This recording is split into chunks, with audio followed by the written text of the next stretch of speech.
Hey everyone, welcome back to our channel all about BA. This is the third video in Azure Data Factory Tamil playlist. Okay ma.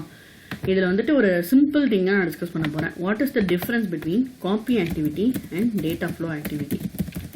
இது வந்து ரொம்ப பேசிக்கான question தான். But பிகினர்ஸ்க்கு it's going to help. ஓகேங்களா? இப்போ நமக்கு வந்து ஒரு சோர்ஸ் டேட்டா இருக்கு, டேட்டா செட் இருக்கு, சிங்க் டேட்டா செட் இருக்கு, இல்லைனா சோர்ஸ் ஃபைல், சோர்ஸ் டேபிள் என்ன வேணாலும் வச்சுக்கலாம். நம்ம கிட்ட சோர்ஸ் டேட்டா ஒன்று இருக்கு, அதை கொண்டுட்டு போய் சிங்க் டேட்டா செட்ல சிங்க்ல போடணும். Sync can be anything. நான் ஒரு ஃபைல்ல வேணா ரைட் பண்ணலாம், அப்படின்னா நான் டேபிள்ல ரைட் பண்ணலாம். ஓகேவா? இது மாதிரி சிங்க் கேன் பி எனிதிங்.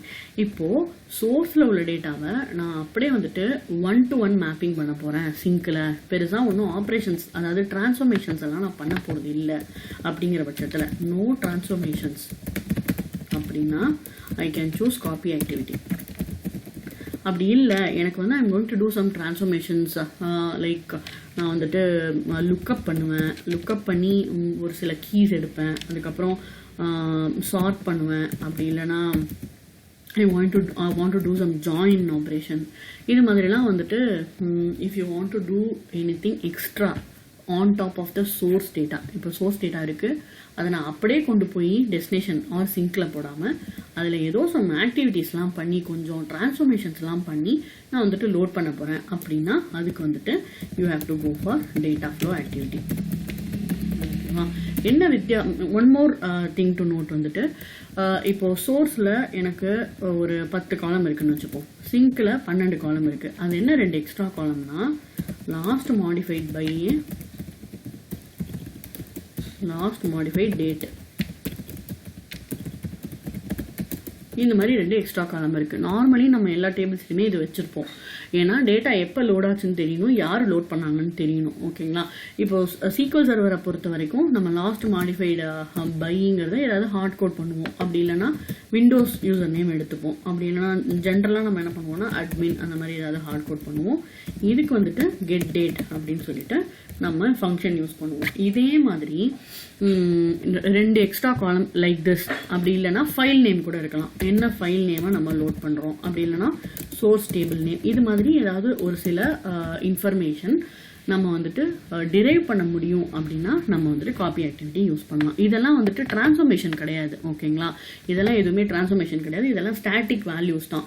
இப்போ நான் ஒரு ஃபங்க்ஷன் யூஸ் பண்றேன் அப்படின்னா அந்த ஃபங்க்ஷன் வந்துட்டு மாற போறது கிடையாது. கெட் டேட் இன்னைக்கு ரன் பண்ணா இன்னைக்கு டேட், நாளைக்கு ரன் பண்ணா நாளைக்கு டேட் கொடுக்க போகுது. இதெல்லாம் வந்துட்டு டிரான்ஸ்ஃபர்மேஷன்ஸ் கிடையாது, இதெல்லாம் வந்து டெரிவேஷன், எக்ஸ்பிரஷன் டெரிவேஷன். ஓகேவா?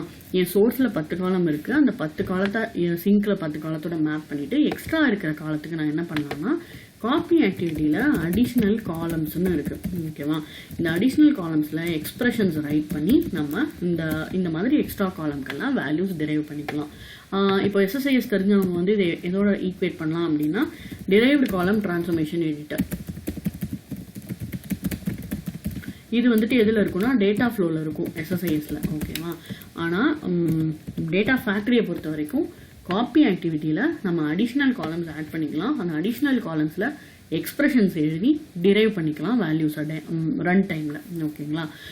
அப்பார்ட் ஃப்ரம் திஸ், இந்த மாதிரி எக்ஸ்பிரஷன் பேஸ் பண்ணி டேட்டா எடுக்காம நம்ம வந்துட்டு வேற ஒரு சோர்ஸோட கம்பேர் பண்ணியோ இல்லை ஜாயின் பண்ணியோ லுக்கப் பண்ணியோ இந்த மாதிரிலாம் வந்துட்டு பண்ணணும், ஆப்ரேஷன்ஸ் பண்ணணும்னாலே கண்ணை மூடிட்டு டேட்டா ஃப்ளோ ஆக்டிவிட்டிக்கு தான் போகணும். ஓகேவா?